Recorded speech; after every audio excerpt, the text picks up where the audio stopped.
My name is Colleen Roddy, and I'm 32. For most of my life, my family described me like a piece of furniture. Quiet, reliable, doesn't need much. The kind of person you don't check on because she never makes a scene. And the truth is, I trained them to expect that from me. I worked days at a dental clinic, gloved hands, fluorescent lights, the constant hum of suction and polite pain. Then I spent weekends photographing other people's milestones, weddings, graduations, family portraits for families that smiled like they actually liked each other. I didn't do it because I loved being exhausted. I did it because I was saving. Not loudly, not with announcements, not with "look at me" posts online. Quietly. Because in my family, anything you built could be treated like a group project the second they noticed it. The money came in pieces: overtime checks, envelope tips, tax returns I didn't spend, and one thing I never touched: my grandmother's inheritance.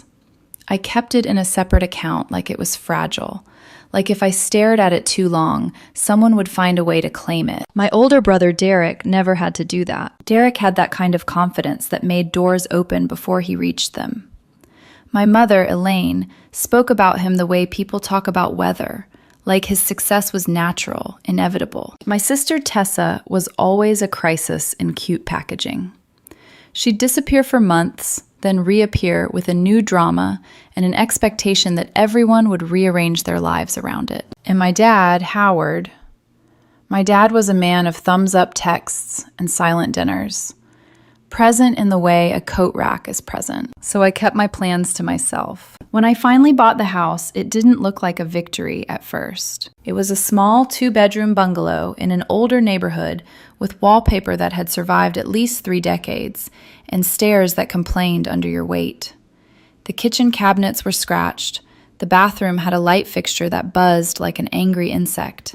But when the realtor opened the front door, and that stale, dusty air rushed out, something in my chest unclenched. Not because it was perfect, because it was mine. No co-signers, no family contribution, no strings wrapped in ribbons. I didn't tell anyone, not because I wanted revenge, because silence felt like the only way to keep something safe. For weeks, I lived 2 lives. I still had my apartment near work, so nobody questioned where I slept.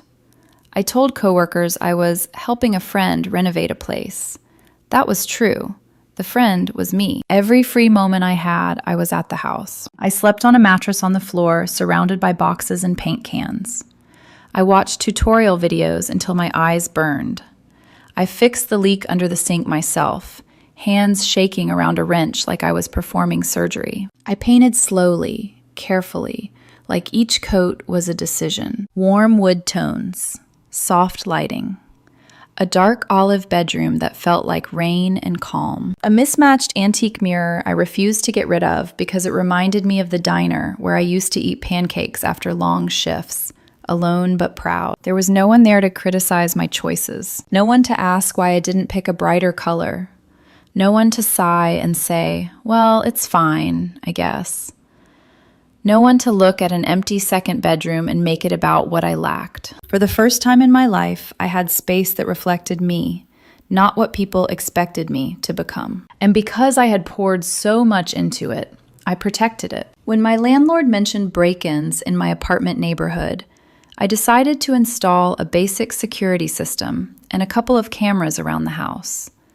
Not because I was scared, because I'd worked too hard to be careless. I told myself that one day I'd invite my family over, maybe host dinner, maybe reveal everything in a way that felt controlled, like I could manage their reactions. Maybe they'd be surprised. Maybe they'd be proud. Or maybe my mother would just frown and ask, "Why didn't you tell me?" And Derek would laugh like it was cute. And my dad would nod like I'd done something tolerable but unimpressive. Still, I imagined it. But weeks passed and the right moment never arrived. 6 weeks after I got the keys, it was a gray Thursday afternoon at the clinic. I'd just finished with a teenage patient who barely spoke, and I was in the back office checking sterilization logs when my phone buzzed. I glanced down, expecting a calendar reminder. Instead, I saw the alert. Motion detected.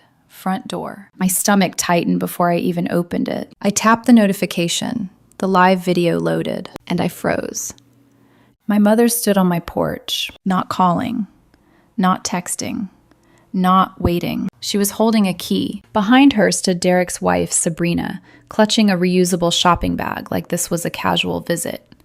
And behind them, a third woman, blonde, business casual, clean makeup, holding a folder like she belonged in a meeting, not on my porch. My mother smiled, bright, easy, as if she'd done this 100 times. Then she slid the key into the lock and walked into my house. I felt like the air left my lungs in one clean pull. I watched them step inside, laughing, talking, drifting through the hallway like they were browsing a showroom.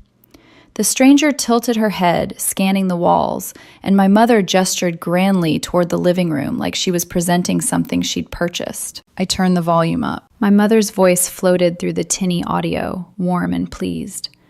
The natural light in here is lovely in the mornings. She opened curtains I had hemmed last week. Sabrina nodded like she was evaluating the place. The blonde woman scribbled something on a clipboard. I stared at my phone so hard my eyes started to sting. Then memory hit me. Sharp, humiliating. 3 weeks ago, I'd had the flu. Feverish, dizzy, barely able to stand. I'd called my mother because I couldn't drive myself to urgent care. She'd driven me, waited while I got treated, took me home to my apartment.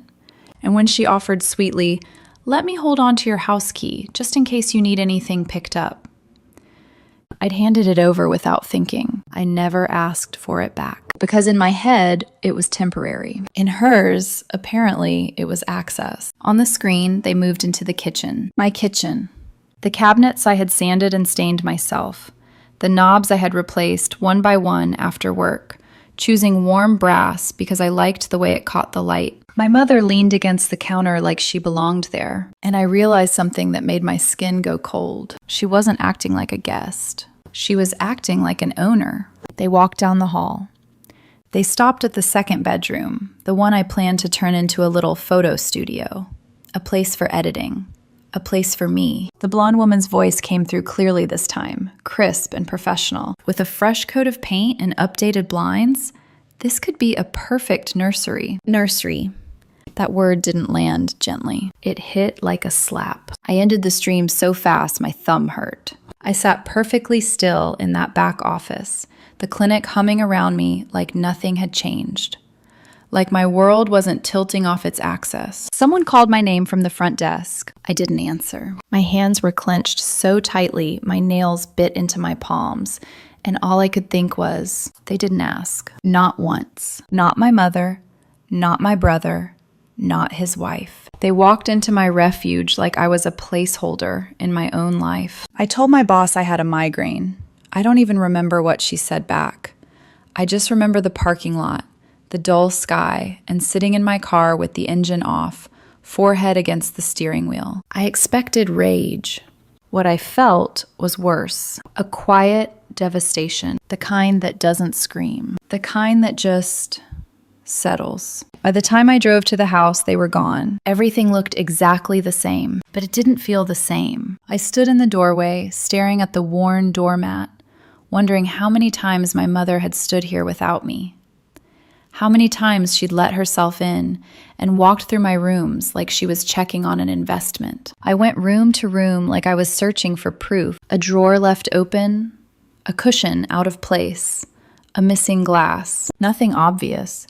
But the air felt touched, violated, like someone had been pretending to be me while I wasn't looking. In the living room, something caught my eye on the console by the window. A piece of paper folded neatly in half. My mother's handwriting, slanted, purposeful. Blue ink on the back of a grocery receipt. I unfolded it slowly, like my hands didn't trust what they'd find. This place is far too big for you. Think about what is really practical. You will understand one day. No greeting, no signature, no apology, just a verdict. I stood there holding that note, and something inside me hardened into clarity. It wasn't just that she'd entered my home. It was that she didn't see it as mine. None of them did. In their eyes, I was borrowing space until someone more deserving needed it. Someone with a husband, maybe a baby. Someone whose life looked like the version my mother wanted to tell people about. I swallowed, throat tight, and stared at my walls. My paint, my effort, my quiet rebellion. And for the first time since I bought the place, the house didn't feel like safety. It felt like a thing I was going to have to defend. I didn't cry. Not yet. I just folded the note back up with shaking fingers, slipped it into my pocket, and whispered into the empty room. Okay.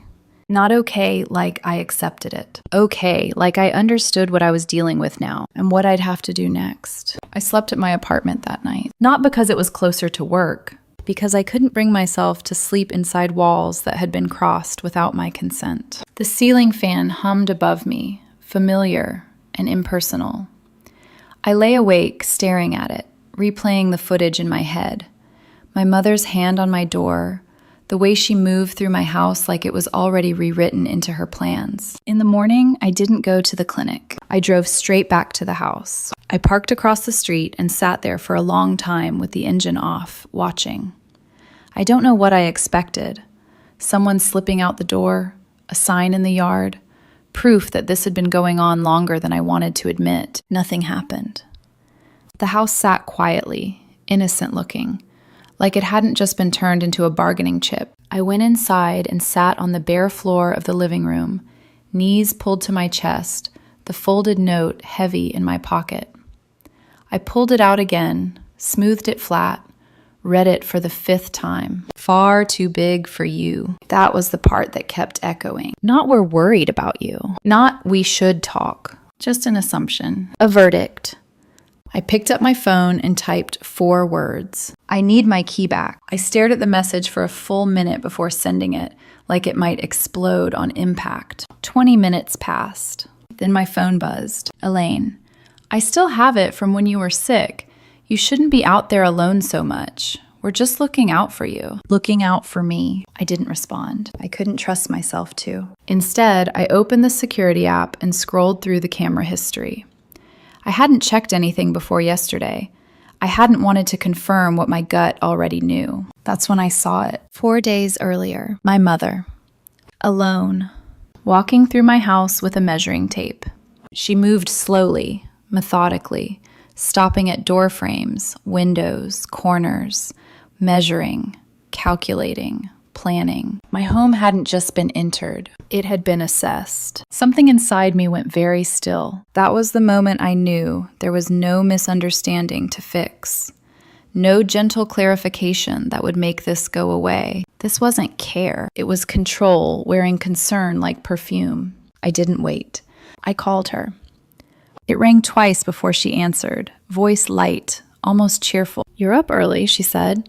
I was just making coffee. I saw the camera footage, I said. Silence. Not long. Just long enough for her to decide which version of herself she was going to use. Oh, she said. I figured you might eventually. You used a key I gave you for an emergency, I said, my voice flat. You entered my house without permission. You brought people with you. And you left a note. She sighed, the familiar sound that always came right before she made me feel unreasonable. You're making this bigger than it needs to be. No, I said. You made it bigger the second you stepped inside. I only went because your brother and Sabrina are going through a tough time, she said. I thought it might help to see what options are out there. And that place, it's lovely, Colleen, but it's a lot for just one person, don't you think? There it was. The sentence that summarized my entire role in this family. It's not too much for me, I said. I bought it. I earned it. I live there. I know you worked hard, she said, the way someone praises a child for a drawing. But houses are meant for families. You're not even there full time, and with your schedule, you don't get to decide what I can handle. I'm not deciding, she snapped. I'm worrying. No, I said, my voice tightening. You're controlling. She inhaled sharply. Do not speak to me like that. Then stop treating me like I'm 10. She laughed, short and defensive. I'm your mother. I'll always care about what's best for you. Caring doesn't involve sneaking into someone's home and showing it to strangers. She's not a stranger, my mother said quickly. She's a friend. She works in staging. I just wanted an opinion. You wanted an opinion on how to give away something that doesn't belong to you? She was just looking, she insisted. Nothing was decided. You're missing the point, I said. You shouldn't have been there at all. There was a pause. Then she said it. She's pregnant. The words dropped between us like they explained everything. I blinked. What? Your brother's wife, she said, quieter now. They haven't told anyone yet. I shouldn't have said it, but they're desperate. Their apartment is cramped. His business isn't doing well. This house, Colleen, it could be a real step forward for them. I stared at the blank wall in front of me, trying to process the weight of what she'd just confessed, like it was casual information. So you walked into my home, I said slowly, and imagined a future where I just handed it over. It's not about taking anything from you. Then what is it about? Silence. Then, softly, like she was offering a truth she thought I'd understand. You're alone. My grip tightened on the phone. You have no partner, no children. You work too much, she continued. I thought maybe you'd see that this isn't practical long term, that it doesn't have to be yours forever. I pressed my thumb into the edge of the table, grounding myself. Let me say this clearly, I said. That house is mine. I paid for it. Every nail, every tile, every chipped bit of paint. It is not temporary. It is not transitional. And it is not waiting to be reassigned to someone you think is more deserving. You're being dramatic. No, I said. I'm being firm. You're throwing away your family over a house. No, I said quietly. You're threatening to throw me away because I finally claimed something of my own. The line went silent. Then her voice came back, low and sharp. You have always been difficult. I almost laughed. No, I said. I've always been quiet. There's a difference. I hope you can live with this choice, she said. I've been living with your choices my whole life, I replied. I think I'll be fine. I hung up before she could answer. My hands were shaking, but underneath that was calm. The kind that comes after a storm you didn't start, but finally finished. I expected an explosion afterward. Calls, messages, accusations. There was nothing. A day passed. Then two. Not even Derek reached out. For a moment, doubt crept in. Maybe I'd been too harsh. Maybe I should have softened it. Then I pictured my mother standing in my hallway with a clipboard-bearing stranger, smiling like she owned the place. No, that door needed to be closed. By me. I called a locksmith the next morning from the back of the dental clinic, chewing on a protein bar during lunch. The woman on the line said she could have someone there by noon the next day. I'll take off work, I said without hesitation. When he arrived, he didn't ask questions, just nodded when I said, full change, all exterior locks. I stood close while he worked, watching like it was a medical procedure, like staying near might make it more real. When he handed me the new keys, I held them like something sacred. Only you with copies? He asked. Yes, I said, only me. That night, I slept in the house again. The mattress was still on the floor. The walls were still bare in places. But the silence felt different, not vulnerable, earned. On the fifth day, my phone buzzed. Motion detected. Driveway. I set down my groceries and walked to the window. It was my mother. She stood on the porch staring at the door, like she expected it to open on its own. Then she tried the handle. It didn't move. Her face changed. She knocked once, sharp. Then again, louder. I didn't open the door. I spoke through it. You don't have a key anymore. A pause. I figured, she said, her voice flat. I just wanted to talk. We're talking, I said, through the door. She sighed. I know you're angry. I'm not angry, I said.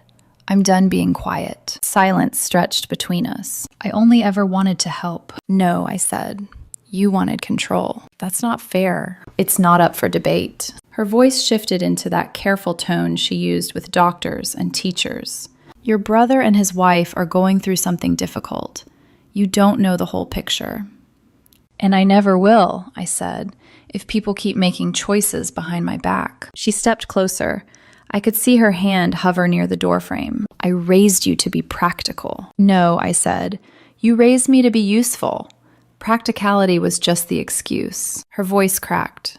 just slightly. I don't want you to end up alone. I laughed, sharp and dry. You already made sure I was. She didn't answer. A minute later, I heard her car pull out of the driveway. I didn't cry. I went back to the kitchen, unpacked my groceries, and let the quiet fill the space. This time, it stayed. The silence after my mother left wasn't dramatic. It didn't slam doors or echo with last words. It just lingered. At first, I told myself it was peace. I moved through my days with a strange, careful efficiency. Work at the clinic, editing photos late into the night, grocery runs, house projects. I replaced the doorbell, installed blackout curtains, reorganized the kitchen drawers 3 times in 1 week. I scrubbed baseboards that didn't need scrubbing, folded towels that were already folded. It wasn't about cleanliness. It was about control. Because when you finally say no to people who have always taken, there's a moment afterward where your body doesn't know what to do with itself. The adrenaline fades, the boundaries hold, and suddenly you're left alone with the echo of your own decision. The texts started slowly. From my sister first. Tessa, Mom's still pretty upset. Maybe reach out? I didn't respond. A few days later, Derek. No judgment, just saying this isn't worth blowing up the family over. Still nothing from me. Then a group text appeared, like a trap wrapped in casual language. Let's all just move on. No one asked how I was. No one said what she did was wrong. They just wanted the discomfort to disappear, preferably by me undoing it. So I stayed quiet. At night, the house felt different than it had before. Not unsafe, just hollow. I'd worked so hard to build this place, to make it mine, that I hadn't prepared for what it would feel like once the fight was over and there was nothing left to defend against. Some nights I left a lamp on in the hallway, just one bulb, a small defiance against the dark. That was when Evan started coming by more often. Evan was my boyfriend, steady, observant, the kind of man who listened without interrupting and never rushed me to conclusions. We'd been together a little over a year, but I'd kept my family at arm's length from him, not because of him, because of them. He'd helped me carry a bookshelf into the house once, running his hand along the wall and saying, "You did all this yourself?" Like it actually meant something. Now he sat on my couch, legs stretched out, a mug warming his hands. "You don't regret it," he said one night, not asking. "No," I said. "I just didn't expect it to feel this quiet." He nodded. Setting boundaries usually does that. It's like clearing a room. Echoes show up before furniture does. I smiled faintly. Then his phone buzzed on the coffee table. He glanced at it. His jaw tightened, just for a second. I noticed. "Everything okay?" I asked. "Yeah," he said too quickly, then corrected himself. "Actually, no, but it's not your problem." I waited. He exhaled. My ex texted me again. I didn't react. Not outwardly, but something inside me sharpened. She'd been orbiting for weeks, liking old photos, sending neutral, "hope you're well" messages, showing up in places Evan didn't expect. Not aggressive, just present. "What does she want?" I asked. "She says she just wants closure," he said, "but it never stays there." "Does she know about the house?" I asked. He hesitated. "She knows you bought one, not the details." That was enough. I didn't need another woman peering into my life like it was something up for discussion. A few days later, my phone buzzed with a name I hadn't expected. Sabrina, Derek's wife. "Can we talk?"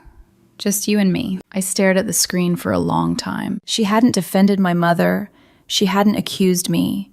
She'd been quiet while everything burned. That felt intentional. "Tomorrow. 5. At the house," I replied. She arrived on time. No makeup, no careful outfit, just jeans, sneakers, and a loose gray sweater that made her look smaller than I remembered. She stood in my doorway like she wasn't sure if she was allowed inside. I stepped aside. We sat at the kitchen table in silence while the kettle boiled. Finally, she spoke. I didn't know she was going to do that. "Do what?" I asked. "Bring someone. Tour the house." She looked down at her hands. I asked her for help, but not like that. I waited. "We're not doing as well as it looks," she said quietly. "Derek's business took on clients that didn't pay. We've been behind on rent for months. Something in my chest shifted. I didn't want to ask anyone, she continued. He wouldn't. Pride. You know how he is. I did. I thought maybe she could help us figure something out, she said. Cosign, advice, anything. But instead, she started talking about your house, about how it was too much for you, about how it made more sense for a family. That word again. She made it sound like you wouldn't mind, Sabrina added softly. I let out a short, humorless breath. Of course she did. I didn't know she had your key, she said quickly. I didn't know she was showing it like it was already decided. So you're saying it spiraled, I said. She nodded. And I didn't stop it. That mattered. We sat there, the late afternoon light stretching across the floor. Were you okay with it? I asked. She met my eyes. No, I believed her. I wanted to come sooner, she said, but I didn't want to lie, and I didn't want to defend her either.